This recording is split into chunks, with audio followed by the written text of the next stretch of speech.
I lost a colleague recently. His name was Kazuya.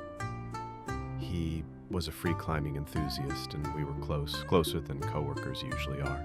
Though I'm single, our friendship even extended to his family. Kazuya wasn't just dabbling. If he had a day off, he was off climbing some mountain or cliff somewhere. It was his passion, his life. About 6 months before he died, he came to me with an unusual request. "Hey," he said, "if I ever die, I want you to help me record a video for my family."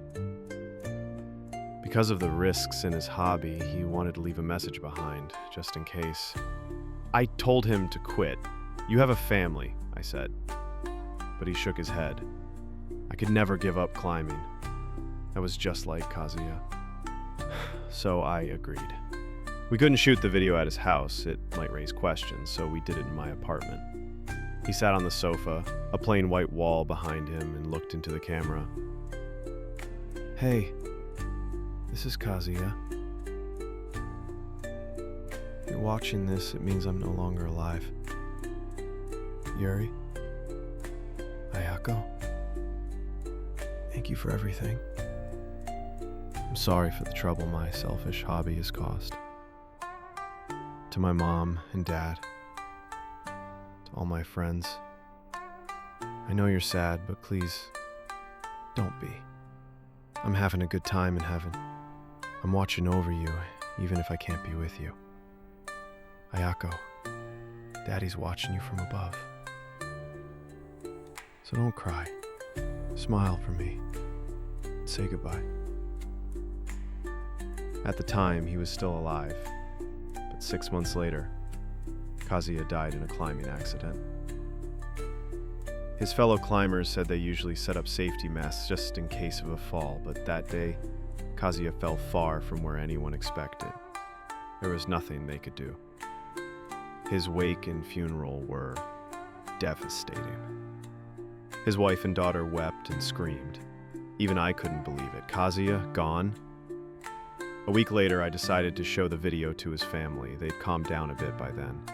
When I mentioned the message, they asked to see it, so during the 7th day memorial, we played the video in front of everyone.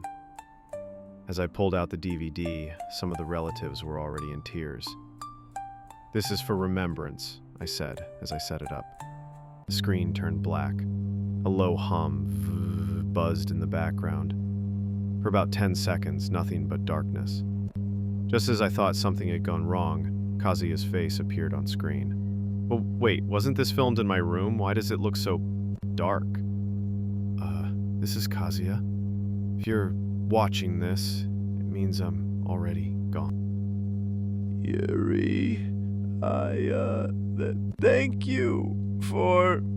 The buzzing grew louder, bleeding into his voice. It was hard to make out the words. "To my mom and Dad, my friends, I know you're grieving, but please..." Suddenly, his calm voice twisted. Something raw and terrifying broke through. "I don't want to die! I don't want to die! Ayako, Daddy's dead! Dad, I don't want that!" My blood ran cold. His voice, it had turned into a scream. A real scream, not part of the original recording. And at the very end, I saw it. Something reached out from the shadows and grabbed his arm, pulling him off screen. The room erupted. His wife screamed and grabbed me.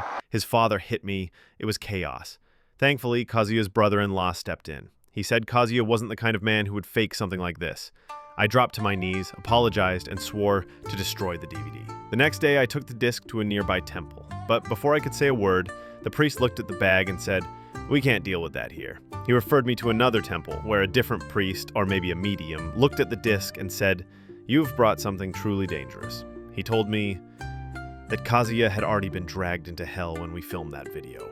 That it was a miracle, no, a mystery, that he'd even survived another 6 months.